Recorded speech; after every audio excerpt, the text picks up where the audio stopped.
The moment I saw it, my coffee nearly froze in my hand. My mug hung halfway to my lips as I scrolled through my mother-in-law's latest Facebook post, and my stomach sank. There they were, all the grandchildren, smiling in matching t-shirts that read Cooper Cousins Day 2025, perfectly posed at her lakeside home. Every child except mine. I am Olivia Cooper, and at 34, I never imagined I'd be explaining to my children why they weren't real enough to be included in family events. I had married James 5 years ago, bringing my 2 children, Emma, 12, and Lucas, 9, into what I thought would be a loving, extended family. James had always treated them as his own, nurturing, patient, protective. But his mother, Eleanor, was a different story. Mom, what? Emma's voice trembled slightly as she peeked over my shoulder at my phone. She tried to hide it, but the hurt was obvious. Aunt Sarah's kids are there. And even baby Tommy. I set my coffee down, fighting the surge of anger rising in my chest.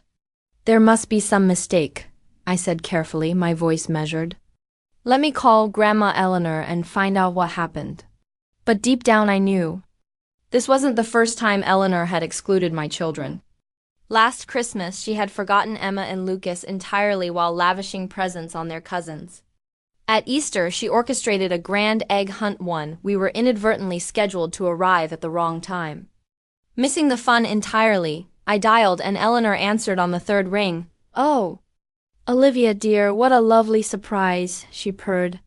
Her tone saccharine. Eleanor, I said, keeping calm. I'm looking at the photos from today's cousin gathering. Why weren't Emma and Lucas invited? There was a pause, and I could almost hear the well-rehearsed excuse forming on her end. Well, you see, this was for the Cooper Cousins blood family. You understand? I didn't want Emma and Lucas to feel out of place.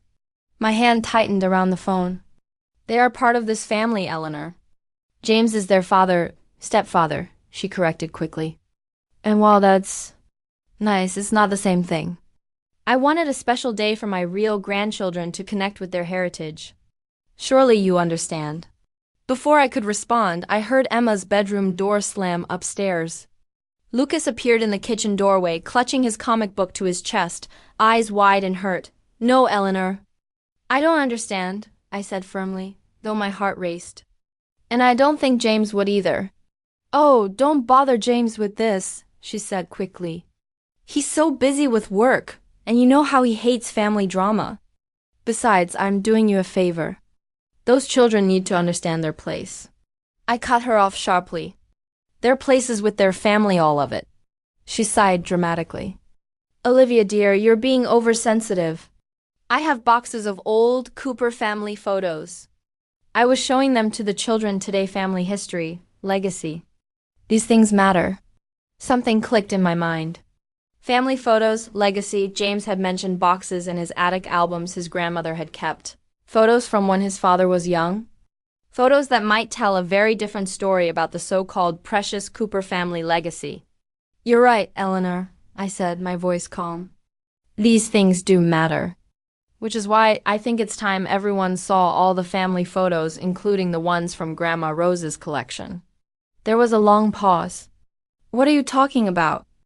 Oh, you know, the ones from when Robert first came into the family, before the adoption papers were finalized. Another pause. I heard shuffling, murmured voices in the background. I don't know what you're implying, Eleanor said finally, her voice tight. I think you do, I said. James's father, Robert, your precious keeper of the Cooper bloodline, was adopted at age 7. Grandma Rose kept all the documentation, along with some very sweet photos of the day he officially became a Cooper. Not by blood, but by love. Just like my children. The silence on the other end was deafening. I could almost see Eleanor's perfect mask of superiority cracking, her narrative crumbling. Those albums are private family matters, she managed finally. Exactly, I said softly. Family matters. And since you're so interested in sharing family history today, I think it's time for all the cousins to see where they really come from. James and I would be happy to bring those albums over right now. For the sake of legacy, of course. I heard children in the background, voices rising with excitement. Grandma, Are there more photos? Can we see them? That won't be necessary, Eleanor stammered. Perhaps we should discuss this another time. No, I said firmly. I think now is perfect. Emma and Lucas deserve to know their family history too, all of it. I ended the call and took a deep breath. Lucas was still standing in the doorway. Mom? He asked quietly. Are we going to Grandma's house? I held out my arms. He ran into them without hesitation. Yes, sweetheart. It's time for everyone to learn what being a Cooper really means. I could hear Emma moving around upstairs, probably hiding her tears like she always did when Eleanor hurt her. But this time would be different. This time I had more than words to defend my children. I had truth, captured in faded photographs and yellowed documents. Proof that family was about more than blood. I pulled out my phone to text. James, meeting you at your mom's, bringing the albums from the attic. It's time for a real family history lesson. His response came immediately.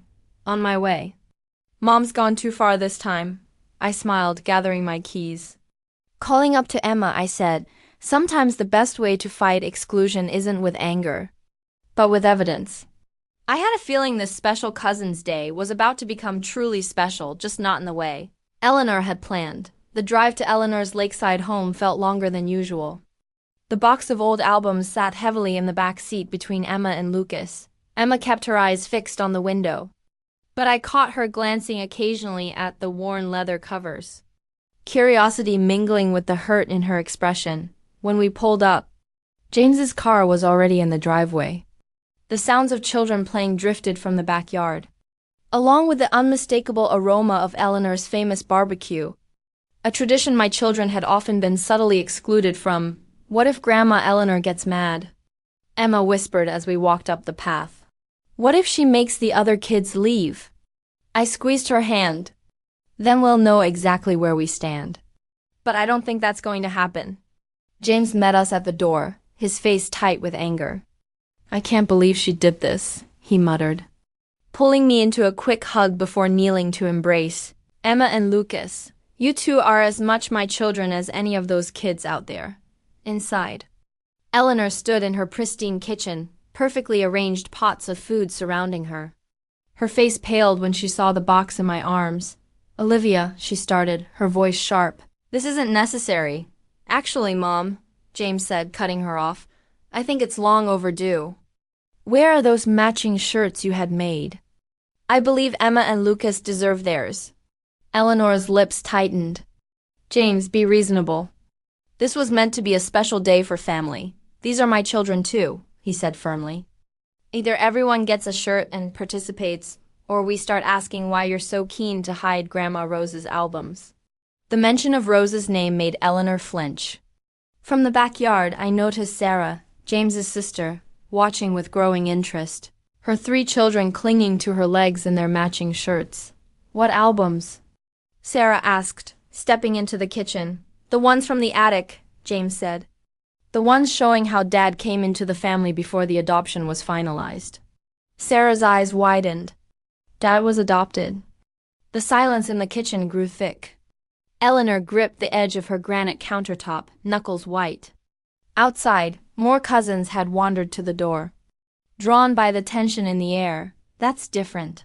Eleanor finally managed. Robert was just a child, I said quietly, setting the box on her immaculate counter. So are Emma and Lucas, children who deserve to know their family history, all of it. With trembling hands, I opened the first album. Behind plastic, a faded photograph showed a young boy standing between a beaming couple Rose and Henry Cooper. The date on the bottom read, Robert's first day home, 1975. Is that Grandpa Tommy? Sarah Seon just asked, pushing forward for a better look. More children crowded around as I carefully turned the pages. There were photos of Robert's adoption, day, family picnics, holidays, all showing a family bound not by blood but by choice and love. Grandma Elaine or Emma said suddenly, her voice small but clear. Did you know Grandpa wasn't born a Cooper when you married him? Ellen's face flushed off. Course I did, but that was different is applied. Because he was younger, because it was longer ago, or because you spent so many years pretending it never happened. Sarah moved closer, picking up another album. Mom, why didn't you ever tell? This all those times you talked about Cooper family heritage. I was protecting the family now me Elena snapped. But her voice wavered. Your father worked so hard. To be real Cooper, he was a real Cooper, James interrupted. From the moment Rose and Henry chose him, just like Emma and Lucas are real Coopers now that I've chosen them. The backyard had gone quiet, all their children now clustered around the album spread across Eleanor's counter. I watched as they pointed at photos, asked questions, made connections the carefully construct hierarchy Elena had built was crumbling with each turn. Page, look, Lucas exclaimed suddenly, pointing to a Christmas photo. Grandpa's wearing a shirt just like ours, but his says newest Cooper on it, something in Elena. Cimetto deflate. She sank into one of her kitchen chairs, looking suddenly older. Mother Rose made that for him, she said quietly. She said every initial'd know he was chosen, not just born to be a Cooper. That's beautiful, Sarah murmured, and I noticed tears in her eyes. Mum, why would you try to hide this? Why would you make Emma and Lucas feel like they don't belong when Dad himself committed the family the same way? Eleanor looked at her perfectly arranged platters, her matching shirts, her carefully curated family gathering. It just wanted everything to be perfect. She whispered, the look right. This is right, James said firmly, putting an arm around Emma. And Lucas, this is exactly what family looks like. People choosing each other, loving each other, no matter where they came from. I watched as understanding slowly dawn on the children's faces. Tommy tugged at his shirt, then pulled it off and held it out. Oh, Emma, we can share, he said simply with a straightforward logic of a child. That's what cousins do. One by one, the other children followed suit, creating a pile of Cooper cousins' shirts on the counter. Sarah disappeared to her car and returned with fabric markers.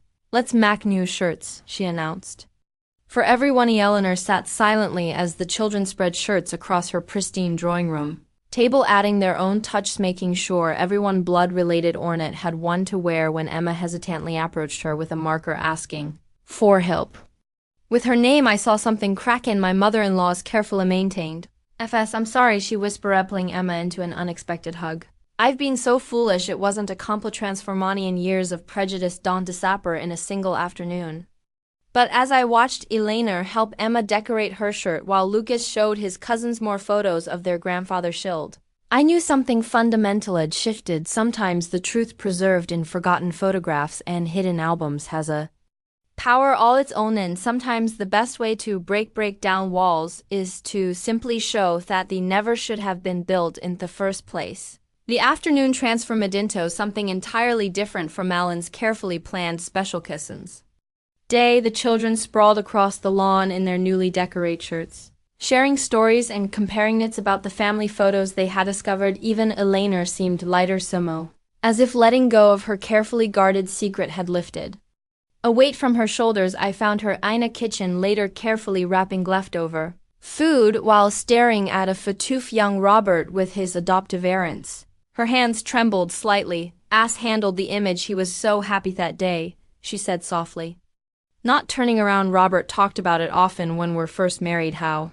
Rose and Henry owes him, how they made him feel special rather than different. She paused, her shoulders sagging somewhere along Feeway. I forgot that lesson. I became so focused on maintaining this image of the perfect family that I became everything Rose warned me against. It's not too late to change, I said quietly, moving to help her with the containers. Emma and Lucas still have years ahead, often years where they could know their grandmother's love. Eleanor wiped at her eyes quickly. I've made such a mess of things, haven't I, all this time preaching about family legacy when the real Cooper legacy was about love and acceptance. Along outside, we could hear Emma's laugh mixing with her cousin voices. It was a sound I hadn't heard at familiar gatherings before, free, uninhibited. The underlying tension of trying to fit in, Elena continued, her voice thoughtful. Rose kept a journal she wrote about Robert's adoption, about how some family members resisted at first, questioning whether he could ever be Ariel Cooper. She shook her head. I've Beckham, exactly what she fought against just then.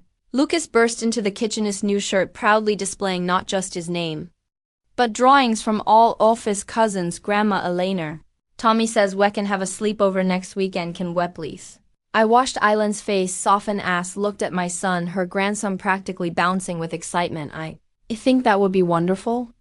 She said, her voice catching slightly. We could go through more of the old albums.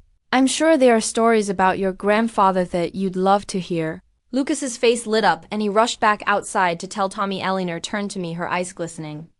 I'd like to make this right, Olivia, not just today, but moving forward. The children, all of them, they deserve better than my prejudice. James appeared in theaterway holding another album. We hadn't opened yet, Mom. Look what I found, he said, setting it on the counter. Rose's wedding album, including the pages about when she married Henry's father. Her stepfather raised her after her own dad passed away. Ellen's hand flew to her mouth. What seems the Cooper family tradition of choosing love over blood goes back even further than we thought, James said with a gentle smile. Rose wasn't Henry's biological mother, but that didn't make their family any less real. The revelation seemed to hit Eleanor like a physical blow.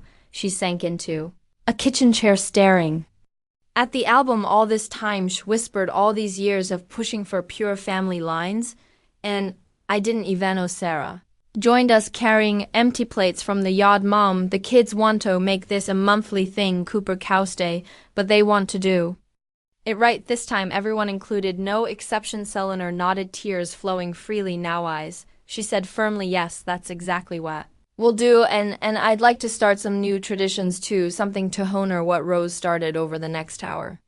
As the sun began to set over the lake, we all sat together planning. Eleanor suggested a family tree project, one that will document not just births but choices, all the moments when love expanded. The Cooper family beyond blood. Children contributed ideas for activities and outings, no longer constrained by artificial divisions. As we're packing up to leave, Eleanor disappeared upstairs and returned with a small-wrapped package. Emma. Lucas sheckled softly. I have something for you. He approached cautiously, the day's joy tempered by years of past hurt. Inside that package were two silver lockets, clearly antique. These belonged to Rose. Eleanor explained, her voice thick with emotion. She gave them to me when Robert and I married, saying they should the passed down to the children who needed a special reminder that they were chosen for this family. She fastened them around me children's necks with trembling fingers. I should have given these to you years ago. Emma touched her locket gently, penning it to find a tiny space for photos. Can we put today's picture in it? Asked the one with all the cousins. Of course, sweetheart, Elena replied, pulling both children into a tight hug, and many more to come. As we drove home that evening, Emma and Lucas chatted excitedly about the sleepover, her plans, while James followed in his car behind us. The box of albums sat in our trunk. Eleanor had insisted we take them home, saying it was time these stories were shared openly. Mom, Emma said suddenly, her voice serious, do you think Grandma Eleanor really means it about changing? He glanced at her in the rearview mirror, seeing Rose's locket gleaming at her throat. I think, I said carefully, that sometimes people need to be reminded of their own stories before they can open their hearts to others, and I think your Grandma Eleanor just remembered a very important part of hers. The truth was, I didn't know if Ellen's transformation would stick, if years of prejudice could really be undone by one afternoon of revelations, but I did know that something fundamental had shifted in our family's foundation. The walls of exclusion had cracked, letting in light that couldn't easily be shut out again. Later that night, after the children were in bed, I found James looking through the albums again. You know what's funny, he said, pulling me close, all these years Mom talked about protecting the Cooper family legacy. Today, because of you and these albums, we finally discovered what that legacy really is. I leaned into him, thinking of Emma and Lucas sleeping peacefully upstairs, their new lockets holding the promise of belongings. Amities, the greatest family traditions aren't the ones we're born into, but the ones we choose to create together. And sometimes it takes looking back at our past to find the courage to build a better future.